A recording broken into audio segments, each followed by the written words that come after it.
దేవుళ్ళు ముక్తమే ఉంటాడు. కానీ అతనికి తిందామని తినలేకపాయ, కట్టుకుందామని లేకపాయ, ఉందామని ఊహం లేకపాయ, చాలా దీర్ఘబాధలు, కష్టబాధలు, దుఃఖబాధలు మరి చాలా ఉన్నాయి బాధలు.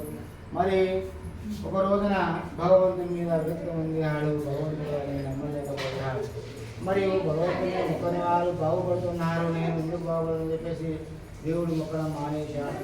అయితే వైకుంఠనాథుడు శ్రీ సత్యనారాయణ స్వామి భగవంతుడు మరి భూలోకానికి ప్రాచీనానికి వచ్చాడు. అయ్యా ఓ వేద వ్యాసం నుండి వాతావరణ వేద బ్రాహ్మణమా, నీకు కష్టాలు బాధలు దొరికిపోయడానికి మార్గం ఉంది, నువ్వేం బాధపడకు అని చెప్పి ఒక ముసలి అవతారంలో దర్శనమిస్తాడు. మరి సత్యనారాయణ స్వామి వ్రతం ఈ యొక్క కలియుగ దేవుడు సత్యనారాయణ స్వామి పూజ చేసి లోకల్పెట్టు, నీ సర్వదోషాల కష్టాలు బాధలు జరిగిపోతాయి, నీకు అన్ని శుభాలు కానీ అప్పుడు సత్యనారాయణ స్వామికి ముఖమంది ప్రధాని మాయమైపోతాడు. అప్పుడు ఆ తర్వాత చేశాడు. ఆ రోజున ప్రాతకాలం లేచి ఆ యొక్క వేయాల నుండి బ్రాహ్మణులు కూడా స్వామి వారికి నమస్కారం చేసుకొని నారాయణ స్వామి చేసుకుంటూ అనేక మరి గ్రామాల్లో నగరాలు తిరుగుకుంటా జయ భగవతి భిక్షాందే, జయ భగవతి భిక్షాందే అందరికి దగ్గర దానము ధర్మం అడుకుంటున్నాడట. ఆ భగవంతుని దయ వల్ల అప్పుడు ధనవంతులు ధనవంతులు దేవుళ్ళు ధనదానం వచ్చింది. సంతోషపడి ఇంటికి వచ్చి తన యొక్క గురువులను దండోపంలో ఎదుర్కొను సత్యనారాయణ స్వామి మండపం అలంకరించి పూజ బాగా చేశాడు. స్వామివారి ప్రసాదం లోపల పంచిపెట్టేసరికి అతనికి కష్టాలు, కర్మదోషాలు, దుఃఖాలు బాధలు పెరిగిపోయినాయి. మరి భూమిలో సంతోష సౌభాగ్యులున్నాయి.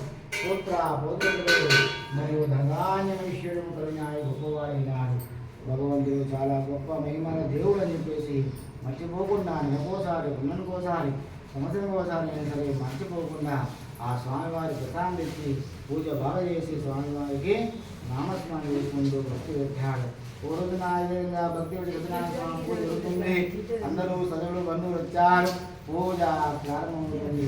అందరూ ఒక కట్నం కొన్నవాడు వచ్చి ఆఫీసులో కూర్చొని సతదేవుని యొక్క నారాయణ స్మరణ చేసుకుంటూ కట్ట వింటాడు. స్వామివారి ప్రసాదం తీసుకుంటాడు. కట్నం కొన్నవాడు కూడా ప్రసాదం తీసుకొని స్వామి భగవంతుడా, నా కష్టాలు బాధలు తీసుకునే స్వామి, నా కట్టెలు అమ్ముడు పోతే ధనం వస్తే ధాన్యం వస్తే ముందుగా నేను రుణం చేస్తాను, పూజ చేస్తాను, ప్రసాదం లోకాన్ని పంచిపెడతాను స్వామిని ఆ భగవంతుని మొక్కదాని ఆ యొక్క కట్నం కొన్నవాడు కూడా వరప్రసాదం వచ్చింది.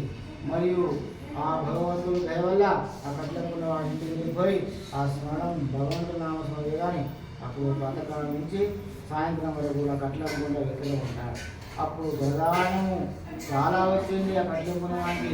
అమ్మో సత్యనారాయణ దేవుడు ఇంత గొప్ప దేవుడు చెప్పేసి ఒక శుభ సమయం తన యొక్క సత్యనారాయణ స్వామి పూజ భక్తి పెట్టి పూజ సామాన్ని పెట్టి అతను కూడా ఆ యొక్క కట్లంకున్నవాడు మరి సత్యనారాయణ స్వామి పూజ చేశాడు. ప్రసాదం లోకాన్ని పంచి పెట్టాడు.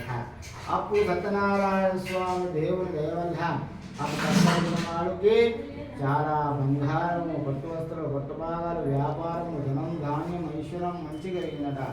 ఆ గొప్ప ఆశయం కలిగినందుకు ఆ కట్లం కొన్నవారు దంపతులు, కుటుంబ సభ్యులు మరి నెలకోసారి, సంవత్సరం సంవత్సరం కోసారి మరి మర్చిపోకుండా మరి ఎంత కష్టాలు బాధలు ఉన్నాయో కానీ మర్చిపోకుండా స్వామి పూజ చేసి ప్రధాన మంచి పెట్టి ఆశీర్వాదం పొందుకుంటూ జీవితంలో ధన్యై భగవత పొందారు. ఈ యొక్క కాశీలో వేద కూడా వారు కూడా జీవితాంతరం పూజ బాగా ప్రసాదం అందరికీ ఇచ్చి ఆశ్రయించుకొని భగవంతుని యొక్క ముఖ్య ప్రసాదం ఎందుకు పొందాడు. కాబట్టి అతను కూడా వైకుంఠ ప్రాప్తి అయింది. ఇది స్కందూర్యాయ సమర్మయామి.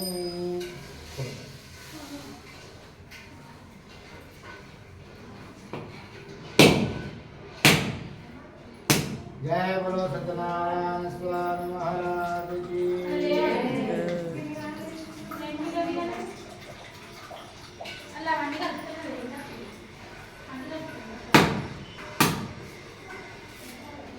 కొంచెం ప్రసాదం కడియమ్మా, పండు ప్రసాదం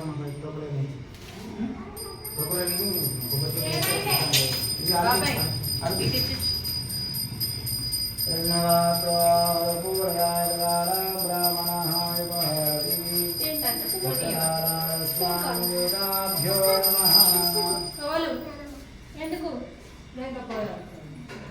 చక్కెర